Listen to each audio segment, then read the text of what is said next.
Welcome to a preview of Moldplus software products, Design Tools version 12.1. Upon installation, the following ribbon bar is created under Mastercam 2023 or lower version that we support a Mastercam with the ribbon bar name as MP Design Tools. Clicking on Design Tools Help offers the following dialog, which in turn allows you to launch different documents related to the product. For instance, an existing user who would like to know what's new with this version can click on what's new, and a PDF document is opened, and you can go click on any of the features in the table of contents and jump right to the specific section, or just review this document, which is about a 22-page document. Those interested in learning specifically about the product, there are two tutorials available. One is the general tutorial that covers a variety of functions of design tools, from mold separation, electrode maker, surface extensions, etc. And the other tutorial is related to the 5-axis toolkit, and this covers quite a few examples specifically related to the Create Curve 5-axis tool.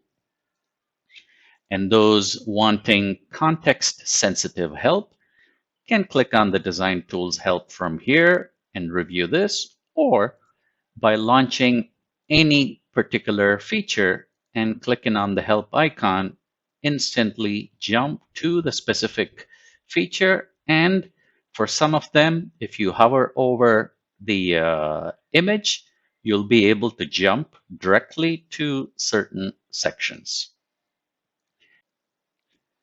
The major change in Design Tools 12.1 is related to the Create Curve 5-axis interface. This interface has been completely overhauled, as you can see, compared to the previous versions. It is much more intuitive, powerful, easier to visualize everything you are doing, and always be working with one main dialog.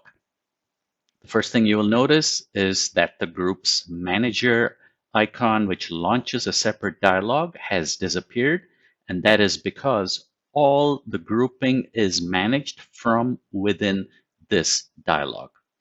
An overall view, the options has moved to a new dialog where all the settings are grouped under different tabs.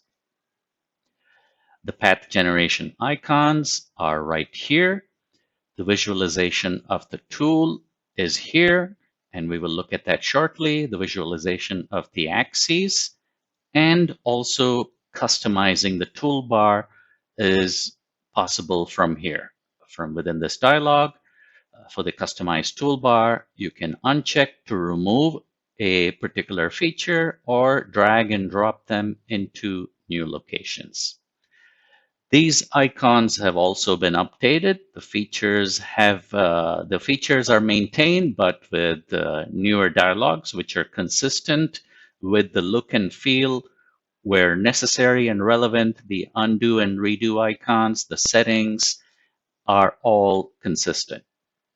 The fields here are also very consistent. You have the name, you have the color grouping, you have the operation ID, and a visibility icon that we will look at shortly. In the bottom, you have the simulation button, which will launch the dialog, and the generate paths. Let's review creating curves and vectors for trimming purposes on this particular part.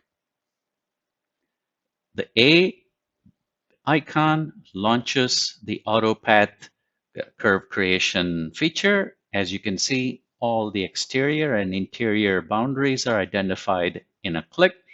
If you do not wish to process all the small holes, you can simply filter out all the small ones till you reach a point where you want to keep certain holes that you would like to process first.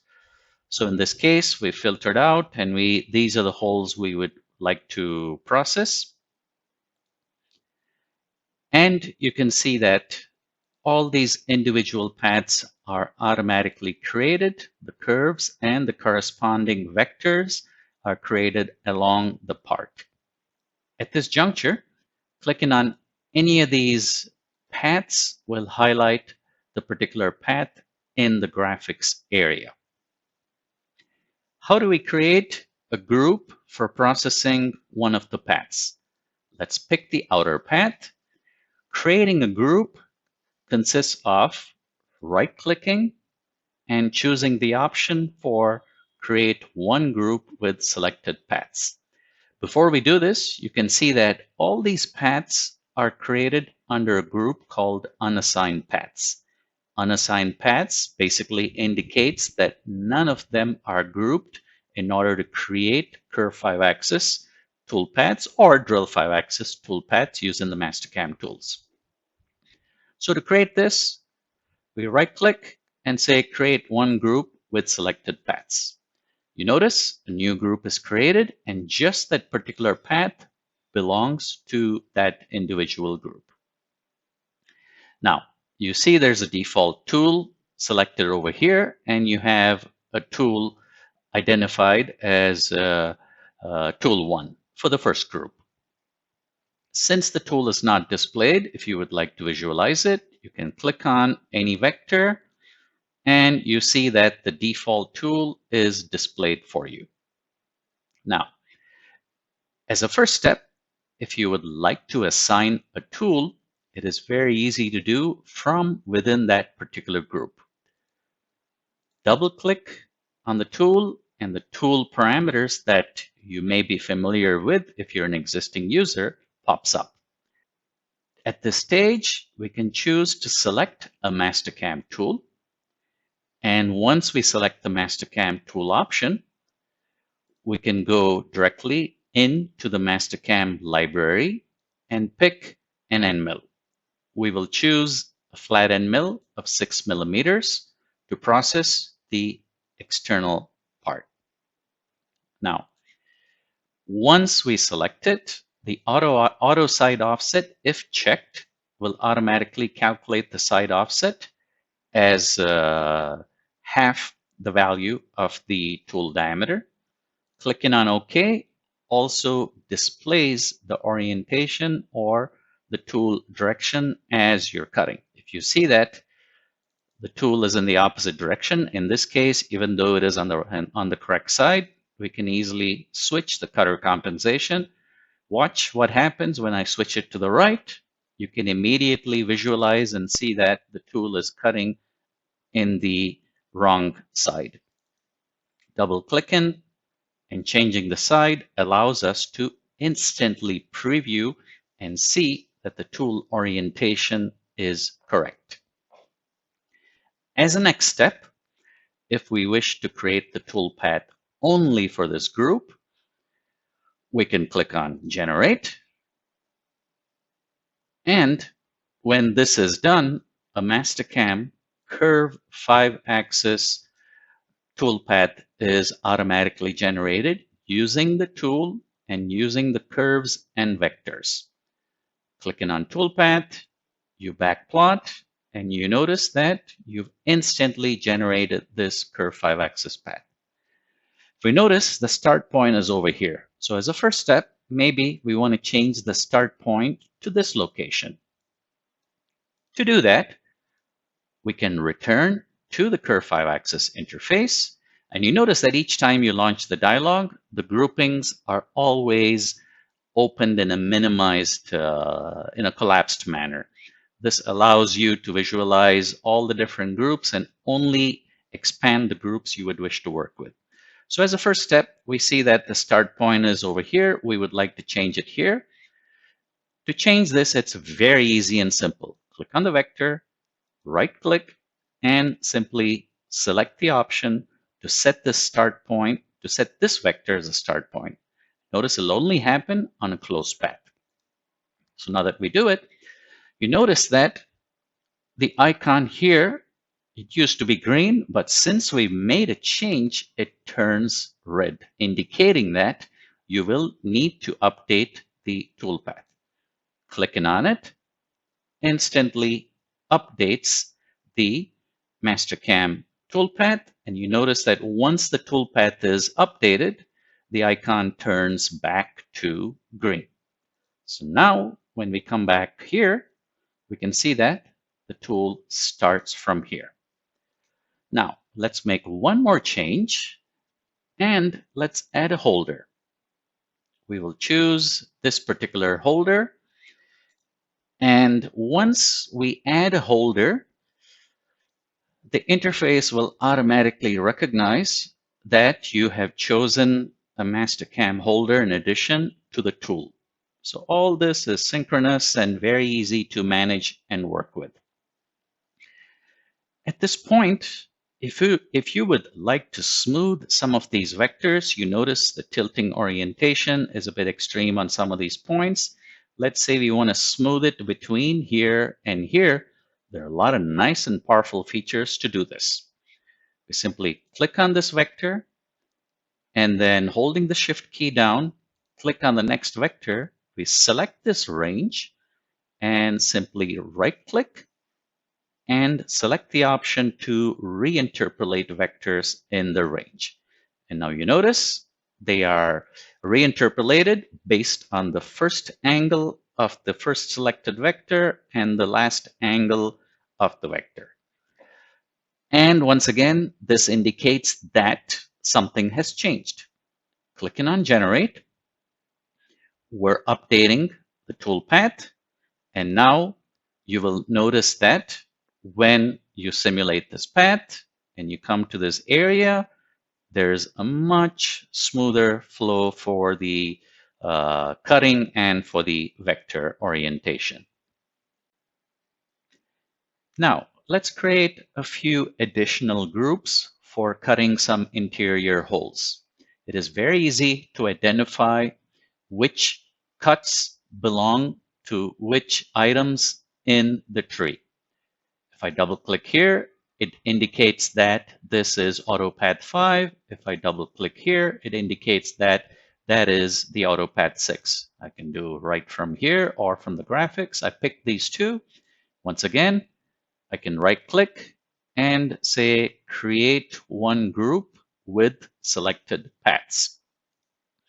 When I do that, these two are added into a new group. If I highlight it, it shows me the particular paths that are selected. And at this stage, very easy for me to come and select a new tool. I can either use this tool or select a new tool. Double click, Mastercam tool, go to the library, pick a new library tool, and we will choose a 5mm flat end mill. OK. And when we click on OK over here, and you click on the path, you notice that the tool is already in the correct orientation for cutting purposes.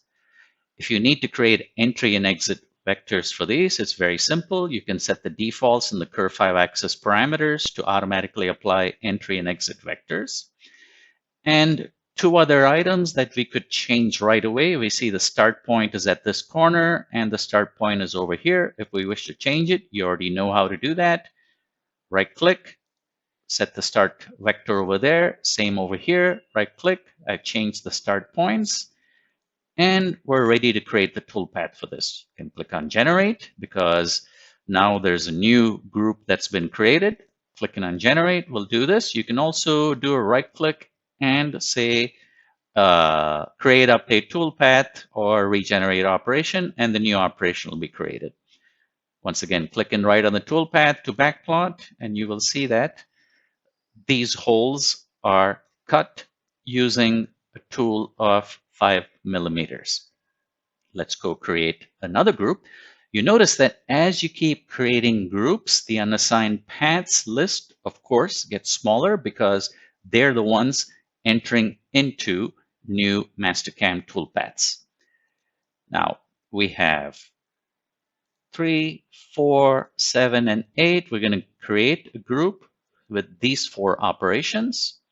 Right-click, create one group, and you'll see that the ordering is as follows, which is fine. You also have the ability to add or remove a path into a group. It's very simple. If we do not want to cut this hole, we can simply grab this and move it back into the unassigned paths group. If we want to add that back, we can throw that back in. And all we're going to do here again is simply make some quick changes to set the start points to some better locations for the cutting purposes. In this case, from the corners, we're just setting these start points. You can see how easy it is to visualize and interact for this entire process. And now that I have these, once again, what's missing here, if we expand these, is the ability to use a different tool. So let's say we want to assign this flat end mill number 5 to be used for this group as well. It's very easy. Click on the tool, right click, and you can say change to, and in this case, we wish to assign it to TP2, which is flat end mill number 5. As soon as we assign it, once again, you can verify and make sure that the tool orientation is correct for all these paths. And as you can see, we're hardly interacting with the Mastercam parameters here to set all of these. You have all these visualization tools and path creation tools from within this dialog, making it very easy for you to work and interact with this. As soon as I click on generate, my new group is generated over here to cut these 4 holes. Let's take a look at some additional features using a different part. In this case, we have a part that has thickness that has been loaded for creating curves and vectors. We can click on the auto path, and from here, there are no curves and vectors displayed because the part has thickness. We have to click on the Select Surfaces button, which launches the Smart Surface Selector. This interface, as you can see, has been redone, and it will be covered in the video shortly. Holding the Shift key down, we click on any of the external face, and you notice that all the external faces have been selected. Clicking on OK shows us the preview, and in this particular case, we have 7 paths created. We're going to create a group just for the external cut. We will assign a Mastercam tool and select a tool, a flat end mill of 20 millimeters. And clicking on OK, you notice that the cut orientation and the tool offset direction is also correct. And we will simply generate the Mastercam toolpath. So far, this looks good. We're starting from there and cutting around. Click on parameters and pick a tool holder. In this case, we will choose this particular holder. OK, return to this interface. Notice that we have the selected tool and holder. Now, to see something additional where we can check for collisions with external geometries such as fixtures or jig plates, we go to the levels, activate level 2, and we can close this dialog and reopen it. And we will use a couple of new features over here within this dialog. First, we would like to simulate the external path using the built-in simulation tool. If you click on the simulation button and you start playing, you will notice that we're able to simulate, and anywhere where we have a collision, it is highlighted for you, and at the same time, There are also new vectors created, provided you have this option checked. At this stage, you notice that it's simulating all the other paths. Why? This is because of this visibility icon. With this icon, you have the ability to enable or disable the path display. This is the global icon to enable or disable all paths. So in order to simulate a particular path, which in this case, we only want to simulate the auto path 1, we can do the following. Click on this button so that all the paths are hidden. And now we can activate the group, and within the group, we can also activate the path. And when we simulate the path now, you will notice that only this path is simulated. So this visualization icon is very handy and helpful to be able to visualize and work with only the path that you want to work with. At this stage, we see that we have collisions at these particular vectors. What can we do? We can see that the range is more or less up to this area. And what we can do here is select the range of the vectors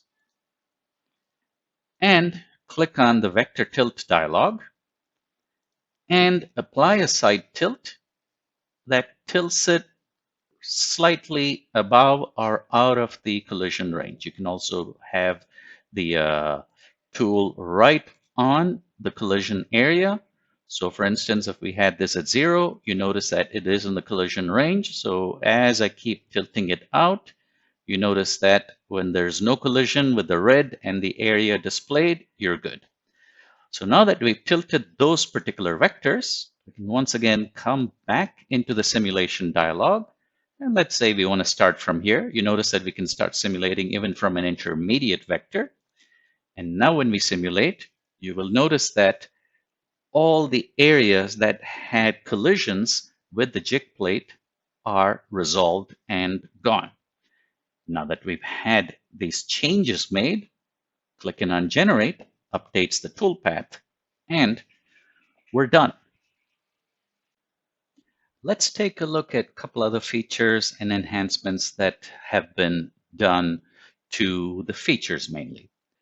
We've so far seen the ability to create auto paths, but you also have the ability to create edge paths, curve paths, swarf paths, manual paths, and point paths. Here, we will create an edge path, and you notice that the edge is highlighted and corresponding vectors are previewed. Click on it. Okay, we have our first edge path 1. One of the changes that has been made has been done to the vector add remove dialog. As you can visualize this has been overhauled, and in this case, we can add or remove vectors if we wish, but let's say we want to go create vectors at specified distances.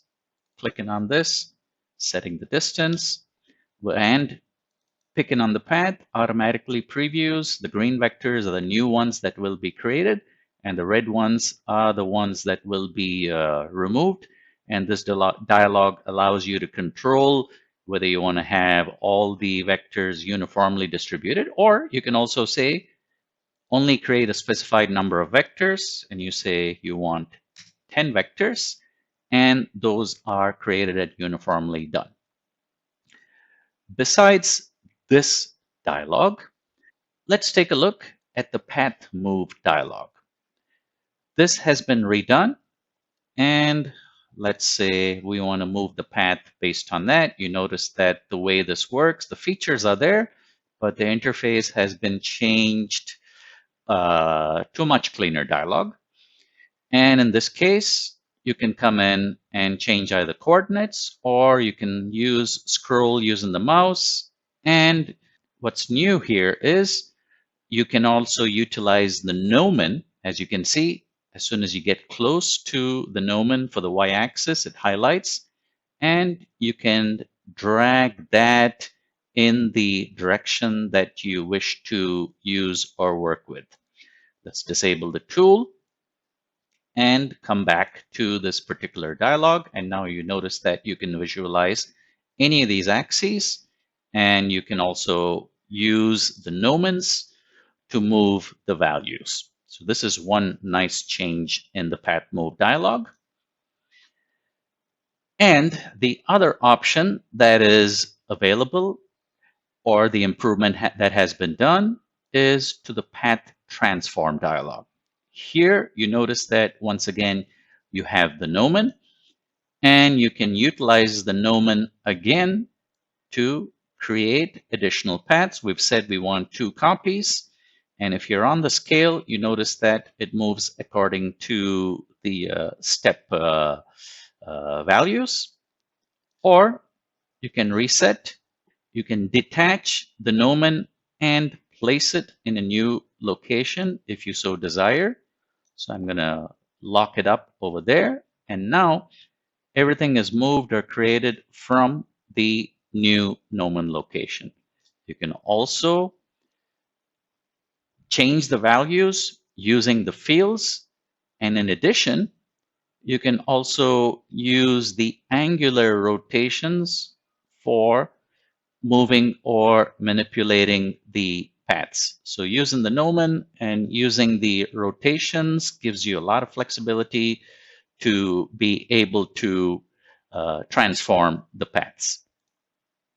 And in addition, if we create a quick manual path in the following manner, we create a closed path, and from within here, if we wish to create a path offset, there's a new option to remove fishtails. We're going to say we want a tangential offset in the negative direction. And you notice when you click on the path, you automatically get the path. And what's nice is the fishtails that are usually created for sharp corners when you minimize or offset the paths in a negative direction are gone. So there's a very nice tool to be able to create paths in the negative direction and remove fishtails. One more thing, if you're interested in activating the levels, you can come back into the settings or the options dialog, and from here you can also say display the column for the path level, and you notice that the level is activated now. And to change a level, you can right click and say change the level, or in this case, if you want to change the colors, you can change color and either change it for the links or the vector for the selected path. This concludes the preview of the changes for the Create Curve 5-axis interface. We will quickly review the changes to the Smart Surface Selector dialog. It has been redone to make it more intuitive and easier to work with.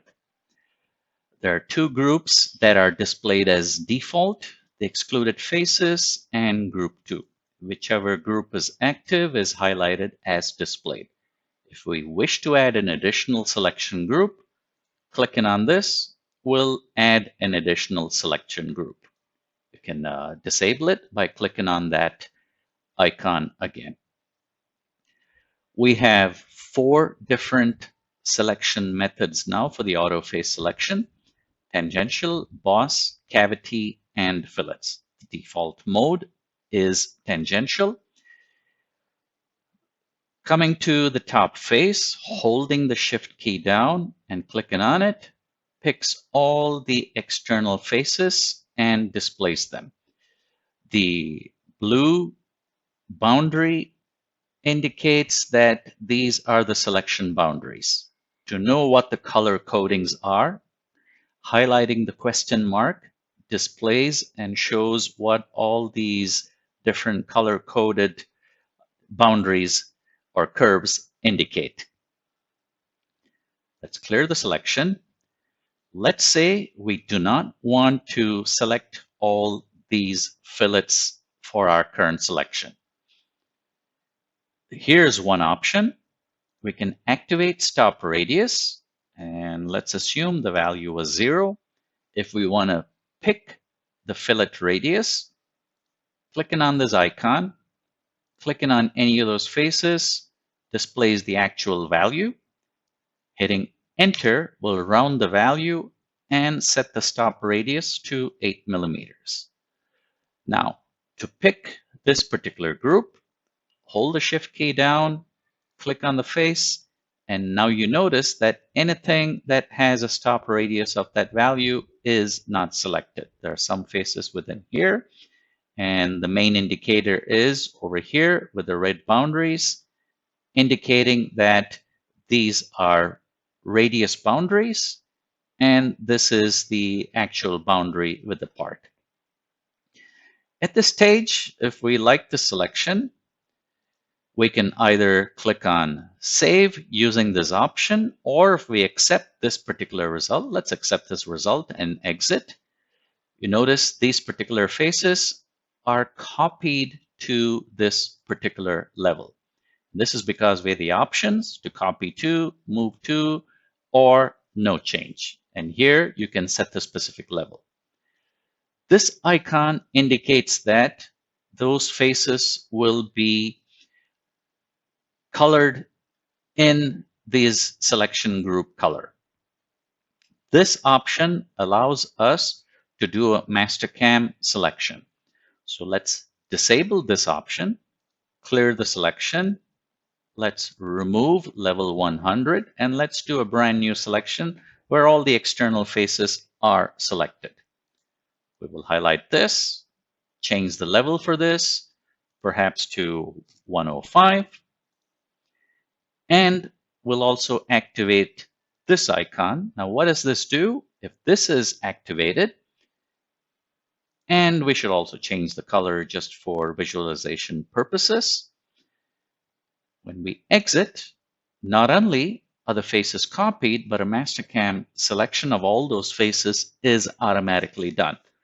From this step, if you're in the process of creating a toolpath, all the faces are already selected for you to perform the next operations. Of course, hitting Escape will remove the selection. We've done 2 selections so far. Now that these selections have been made, clicking on these 3 bars, using the load function, the last selected items is displayed to you. And those selections can be selected from right here. Or you can also come into the Manage dialog, which basically tracks the last recent selections. And once again, clicking on any of these options shows the previous selections, and you have the ability to select it, rename it, or even delete it. So you have a nice management feature for the previous selections. Let's go make another selection where we only want to pick up the fillets. In this case, once again, you can set a maximum and minimum radius. We will say the maximum radius is that, and the minimum radius is perhaps that value. So the minimum is always rounded off to the lower value and the maximum to the higher value. With the fillets option, shift click and you pick only those that are within that range. So it's a very nice tool to come in and pick just those fillets, or maybe you want to exclude those fillets. So we can go to the excluded faces, pick on these faces, and say we want to isolate this from any selection. Come back to group 2, choose perhaps the tangential mode again, and now when we do a selection, all these faces are selected that are not excluded. So this interface is much easier to work with and use. And of course, you can also say show only selected faces. And given all these options, this makes it much easier to come in and pick faces quickly for machining or other processing. This same dialog and changes, as you have noted earlier, has been applied to the Create Curve Auto Path Creation utility and also to the Electrode Creator utility correspondingly. Surface Extensions now offers the ability to pick specific faces that are interconnected with other faces in order to perform extensions. As you can see, the default behavior is that if all faces are selected, only the open edges are selected for possible extensions. With this new change, you have the option to select particular faces. Clicking on this button launches the Smart Surface Selector dialog. Click on Clear Selection and now pick only the faces that you wish to extend. In this case, we pick these particular faces, and when we accept that result, you notice that the red boundary is now displayed only for that selection. So with this capability, if we come and highlight, you notice that you can create surface extensions for these particular surfaces. This concludes a preview of what's new with Design Tools 12.1. Thank you for watching.